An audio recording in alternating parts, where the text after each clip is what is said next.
Hello everyone, আসসালামু আলাইকুম। কেমন আছেন সবাই? আই হোপ সবাই অনেক বেশি ভালো আছেন। আলহামদুলিল্লাহ, আমরাও অনেক অনেক ভালো আছি। আজ আপনাদের জন্য নতুন আরও একটি রেসিপি নিয়ে চলে এলাম। আজ শেয়ার করব গরু দুধের চকলেট সন্দেশ। আশা করি রেসিপিটা আপনাদের অনেক বেশি ভালো লাগবে। তো বন্ধুরা, কথা না বাড়িয়ে চলুন চকলেট সন্দেশ তৈরির মূল প্রস্তুত প্রণালীতে যাওয়া যাক। চকলেট সন্দেশ তৈরি করার জন্য প্রথমে মোল্ড রেডি করে নেব। মোল্ডে সামান্য একটু ঘি ব্রাশ করে নিচ্ছি। যে মোল্ডে চকলেট সন্দেশটা সেট করব আগে থেকে ঘি ব্রাশ করে নিতে হবে। খুব ভালোভাবে ঘি ব্রাশ করে নিয়েছি। এখন রান্নার জন্য চুলায় চলে যাব। চুলায় একটি প্যান বসিয়ে নিয়েছি। দিয়ে দিলাম হাফ কাপ লিকুইড দুধ।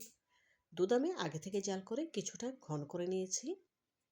এখন নেড়েচেড়ে দুধে বলক তুলে নিতে হবে। দেখুন এই পর্যায়ে দুধে বলক চলে এসেছে। এখন এর সাথে অ্যাড করে দেব মেজারমেন্ট কাপের হাফ কাপ চিনি। খুব ভালোভাবে নেড়েচেড়ে চিনিটা গালিয়ে বরফ তুলে নিতে হবে।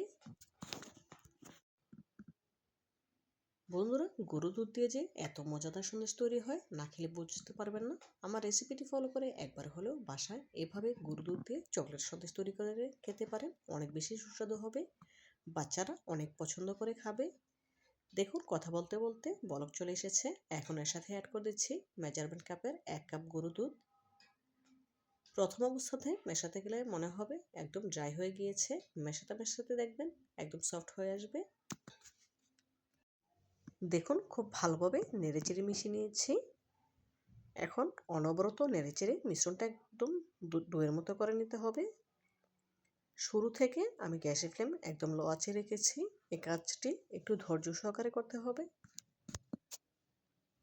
নাড়া কোনোভাবেই বন্ধ করা যাবে না, এতে করে প্যানের তলা জমে যেতে পারে। অনবরত নেড়েচেড়ে মিশ্রণটা অনেকটাই শুকিয়ে নিয়ে এসেছি, দেখে বুঝতে পারছেন। এই পর্যায়ে এর সাথে অ্যাড করে দেব 2 টেবিল চামচ বাটার। এখানে আমি বাটার ব্যবহার করছি, তবে আপনারা চাইলে 2 টেবিল চামচ ঘি অ্যাড করতে পারেন, কোনো অসুবিধা নেই।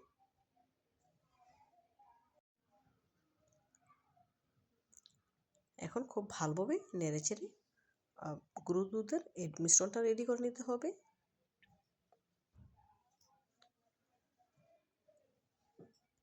এভাবে যদি ঘরে তৈরি করা যায় হোমমেড চকলেট সন্দেশ, তাহলে বাজার থেকে কেনার কোনো প্রয়োজন নেই।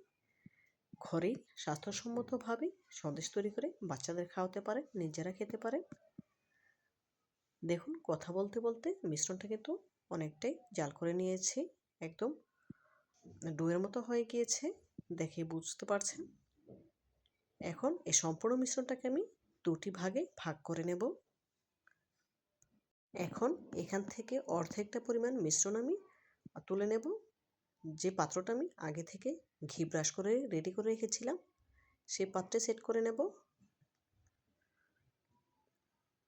যেহেতু আগে থেকে ঘি ব্রাশ করে রেখেছিলাম, সেজন্য খুব সহজেই পাত্রটা থেকে সন্দেশগুলো তোলা যাবে, কোনো অসুবিধা হবে না। আমি স্প্যাচুলার সাহায্যে খুব ভালোভাবে চেপে চেপে সেট করে নিচ্ছি। দেখুন এই পর্যায়ে মিশ্রণটা আমার সেট করা হয়ে গিয়েছে। এখন প্যানে যে অবশিষ্ট অংশটা রয়ে গিয়েছে তার সাথে অ্যাড করে দেব 2 টেবিল চামচ কোকো পাউডার। 2 টেবিল চামচ কোকো পাউডার দিয়ে খুব ভালোভাবে নেড়েচেড়ে মিশিয়ে নিচ্ছি। আর গ্যাসের ফ্লেম কিন্তু এখনও লো অবস্থাতেই আছে। প্রথম অবস্থাতে মিশাতে একটু ঝামেলা মনে হলো, পরে ঠিকই মিশে যাবে। এভাবে করে অনবরত নেড়েচেড়ে মিশ্রণটা রেডি করে নিতে হবে। দেখুন খুব ভালোভাবে নেড়েচেড়ে মিশ্রণটা রেডি করে নিয়েছি। এখন আগে থেকে যে সন্দেশের মিশ্রণটা আমি সেট করে নিয়েছিলাম তার উপরে স্প্যাচুলার সাহায্যে খুব ভালোভাবে চেপে চেপে সমান করে নিয়েছি। এখন এটাকে রেস্টে রেখে দেব 1 ঘন্টার জন্য। 1 ঘন্টা পর নর্মাল ফ্রিজ থেকে নামিয়ে নিয়েছি। এখন একটি চাকুর সাহায্যে আগলা করে নিচ্ছি, দেখে বুঝতে পারছেন। আমি আমার পছন্দ মতো শেপে কেটে নিচ্ছি, তবে আপনারা চাইলে আপনাদের পছন্দ মতো ছোট বড় যে কোনো শেপে কেটে নিতে পারেন, কোনো অসুবিধা নেই। এখন একটি সন্দেশ তুলে আপনাদের দেখাচ্ছি। দেখুন মাশাআল্লাহ কতটা সুন্দর হয়েছে, দেখে বুঝতে পারছেন। এখন এক এক করে সবগুলো সন্দেশ তুলে একটি সার্ভিং প্লেটে সার্ভ করে নিয়েছি। মাশাআল্লাহ, চকলেট সন্দেশের ফাইনাল লুক দেখুন। দেখতে কতটা সুন্দর এবং লোভনীয় লাগছে। দেখতে যতটা সুন্দর হয়েছে, খেতে তার থেকেও অনেক বেশি মজাদার। আপনারা একবার হলেও আমার রেসিপিটি ফলো করে বাসায় এভাবে চকলেট সন্দেশ তৈরি করে খেয়ে দেখবেন। ইনশাআল্লাহ অনেক বেশি ভালো লাগবে। তো বন্ধুরা, আজকের মতো বিদায় নিচ্ছি। দেখা হবে নতুন কোনো দিনে নতুন কোনো রেসিপিতে। ভালো থাকবেন সবাই। আল্লাহ হাফেজ।